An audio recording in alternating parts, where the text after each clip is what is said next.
ओम श्री गणेशाय नमः। शुरू करते हैं आज का श्री रामचरितमानस पाठ। हृदय न कछु फल अनुसंधान भूप विवेकी परम सुजाना करई जे धर्म करम मन बानी वासुदेव अब अर्पित नृप ज्ञानी। हृदय में किसी फल की टोह न थी, कामना न थी। राजा बड़ा ही बुद्धिमान और ज्ञानी था। वह ज्ञानी राजा कर्म मन और वाणी से जो कुछ भी धर्म करता था सब भगवान वासुदेव के अर्पित करके करता रहता था। चढ़ी बरी बाजी पार एक राजा मृग्या कर सब साजी समाजा। विंध्याचल गभीर बन गयऊ मृग पुनीत बहु मारत भयऊ।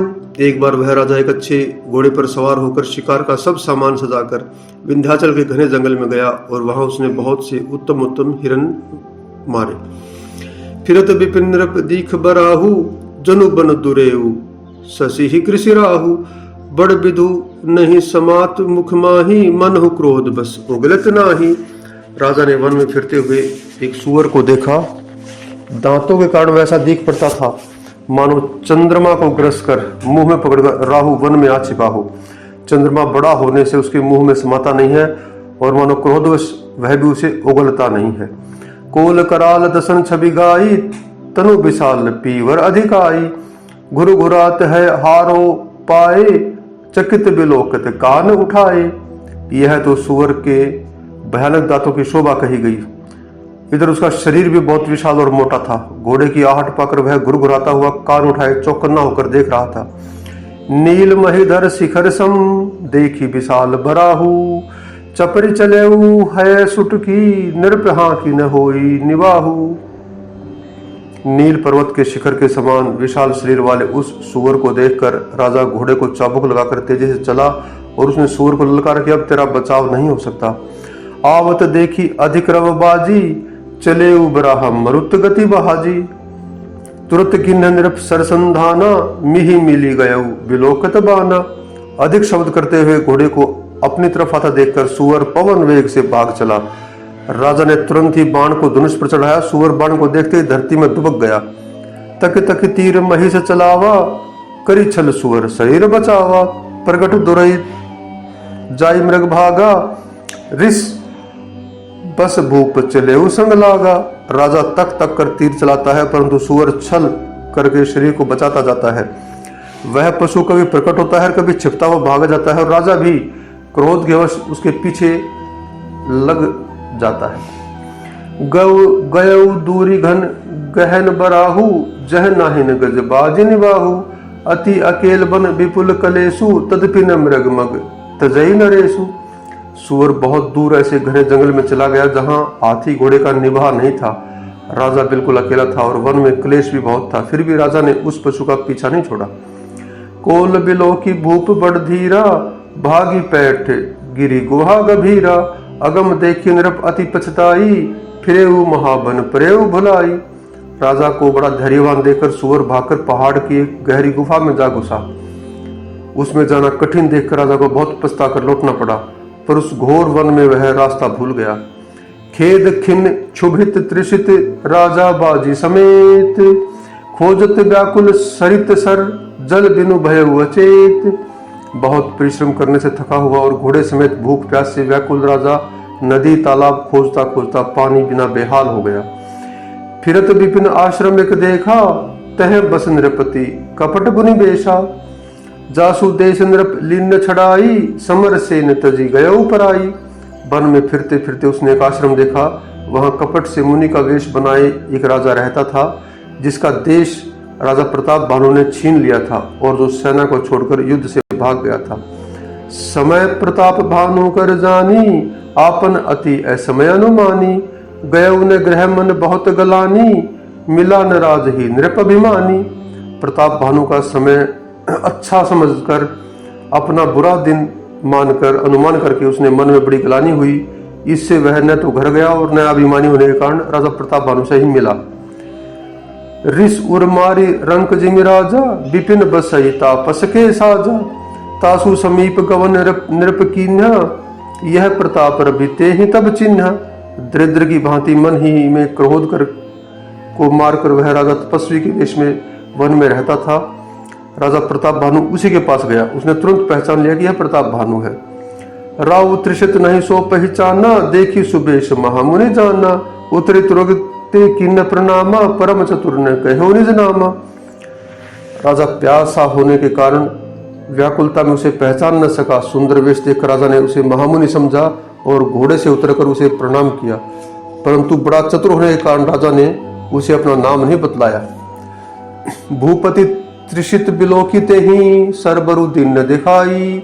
मज्जन पान समेत हाय, किन्न नृपति हर्षाई। राजा को प्यासा देखकर उसने सरोवर दिखला दिया। हर्षित होकर राजा ने घोड़े सहित उसमें स्नान और जलपान किया। गए श्रम सकल सुखी नृप भयऊ, निज आश्रम तापस ले गयऊ। आसन दिन अस्त्र जानी, पुनि तापस बोले मृदुबानी। सारी थकावट मिट गई, राजा सुखी हो गया। तब तपस्वी उसे अपने आश्रम में ले गया और सूर्यास्त का समय जानकर उसने राजा को बैठने के लिए आसन दिया। फिर वह तपस्वी कोमल वाणी से बोला, को तुम कस बन फिरऊ अकेले, सुंदर जुबा जीव पर हेले।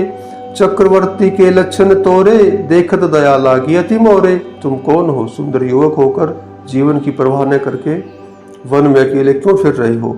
तुम्हारे चक्रवर्ती राजा के ऐसे लक्षण देखकर मुझे बड़ी दया आती है। नाम प्रताप भानु अवनीसा, तासु सचिव में सुनहु मुनीसा। फिरत अहेरे परे भुलाई, बड़े भाग देखो पदाई। राजा ने कहा, हे मुनीश्वर सुनिए, प्रताप भानु नाम का राजा है, मैं उसका मंत्री हूँ। शिकार के लिए फिरते हुए राह भूल गया हूँ।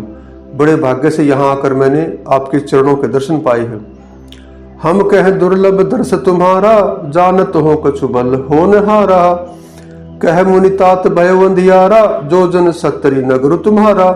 हमें आपका दर्शन दुर्लभ था, इससे जान पड़ता है कुछ भला होने वाला है। मुनि ने कहा, हे तात, अंधेरा हो गया है, तुम्हारा नगर यहाँ से 70 योजन पर है।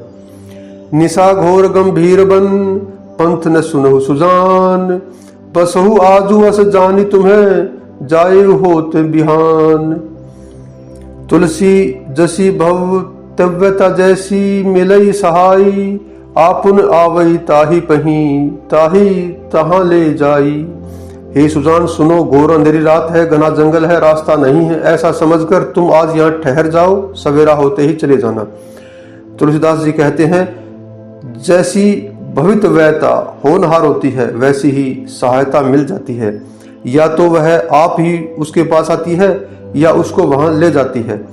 भले ही नाथ आय सुधरी सीसा, बांधी तुरग तरु बैठ महीसा।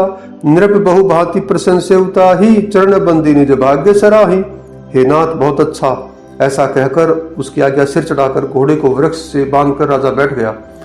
राजा ने उसकी बहुत प्रकार से प्रशंसा की और उसके चरणों की वंदना करके अपने भाग्य की सराहना की। पुनि बोले मृदु गिरा सुहाई, जानी पिता प्रभु कह करहु डिठाई। मोहि मुनीस सुत सेवक जानी, नाथ नाम निज कहो बखानी। फिर सुंदर कोमल वाणी से कहा, हे प्रभु, आपको पिता जानकर मैं डिठाई करता हूँ। हे मुनीश्वर, मुझे अपना पुत्र और सेवक समझकर अपना नाम धाम विस्तार से बतलाइए। तेहि न जान नृप, नृप ही सो जाना। भूप सुर सो कपट से आना। बैरी पुनि छत्री पुनि राजा, छल बल कीन्ने चहई निज काजा। राजा ने उसको नहीं पहचाना, पर वह राजा को पहचान गया था। राजा तो शुद्ध हृदय था, वह कपट करने में चतुर था। राजा तो शुद्ध हृदय था और वह कपट करने में चतुर था। एक तो बैरी, फिर जाति का क्षत्रिय और फिर राजा। वह छल बल से अपना काम बनाना चाहता था। समुझी राज सुख दुखित अराती, अवा अनल इव सुलगई छाती। सरल बचन नृप के सुनी काना, बयर संभारी हृदय हर्षाना। वह शत्रु अपने राज्य सुख को समझ करके दुखी था। उसकी छाती कुम्हार की आवे की आग की तरह भीतर ही भीतर सुलग रही थी। राजा के सरल वचन कान से सुनकर अपने बैर को याद करके वह हृदय में हर्षित हुआ। कपट बोरी बानी मृदुल बोले जुगति समेत, नाम हमार भिखारी अब निर्धन रहित निकेत। वह कपट में डूबकर बड़ी युक्ति के साथ कोमल वाणी से बोला, अब हमारा नाम भिखारी है, क्योंकि हम निर्धन और अनिकेत घर द्वार से विहीन है। कह नृप जे विज्ञान निधाना, तुम सारी खे गलिताभिमाना। सदा रही अपने पौ दुराए, सब विधि कुशल कुबेश बनाए। राजा ने कहा, जो आपके सदृश विज्ञान और निधान और सर्वथाभिमान रहित होते हैं, वे अपने स्वरूप को सदा छिपाए रहते हैं, क्योंकि कुवेश बनाकर रहने में ही सब तरह का कल्याण है। तेहि ते कहई संत श्रुति टेरे, परम अकिंचन प्रिय हरि केरे। तुम सम अधन भिखारी अगेहा, होत बिरंची सवही संदेहा। इसी से तो संत और वेद पुकार कर कहते कि परम अकिंचन अर्थात अहंकार, ममता और मान रहित ही भगवान को प्रिय होते हैं। आप सरीखे निर्धन, भिखारी और गृहहीनों को देखकर ब्रह्मा और शिव जी को भी संदेह हो जाता है कि वे वास्तविक संत हैं या भिखारी हैं। जोशी सोशी तब चरण नमामि, मोह पर कृपा करिए अब स्वामी। सहज प्रीति भूपति कह देखी, आप विषय विश्वास विशेषी। आप जो हो सो हो अर्थात कोई भी हो, मैं आपके चरणों का नमस्कार करता हूं। हे स्वामी, अब आप मुझ पर कृपा कीजिए। अपने ऊपर राजा की स्वाभाविक प्रीति और अपने विषय में उसका अधिक विश्वास देखकर सब प्रकार राज ही अपनाई, बोले अधिक स्नेह जनाई। सुनु सतभाव कहु महिपाला, इहा बसत बीते बहु काला। सब प्रकार से राजा को अपने वश में करके अधिक स्नेह दिखाता हुआ वह तपस्वी बोला, हे राजन सुनो, मैं तुमसे सत्य कहता हूं, मुझे यहाँ रहते बहुत समय बीत गया। अब लगी मोहि न मिलेहु को, मैंने जाना हूं काहू। लोक मान्यता अनल सम, कर तप कानन दाहू। अब तक न तो कोई मुझसे ही मिला और न मैं अपने को किसी पर प्रकट करता हूं, क्योंकि लोक में प्रतिष्ठा अग्नि के समान है जो तप रूपी वन को भस्म कर डालती है। तुलसी देखी सुबेशु भूल ही, मूढ़ न चतुर नर। सुंदर कै कही पेखु बचन, सुधासम असन अही। तुलसीदास जी कहते हैं, सुंदर वेश देखकर मूढ़ नहीं चतुर मनुष्य भी धोखा खा जाते हैं। सुंदर मोर को देखो, उसका वचन तो अमृत के समान है और आहार सांप का है। जय श्री राम, जय श्री राम, जय श्री राम।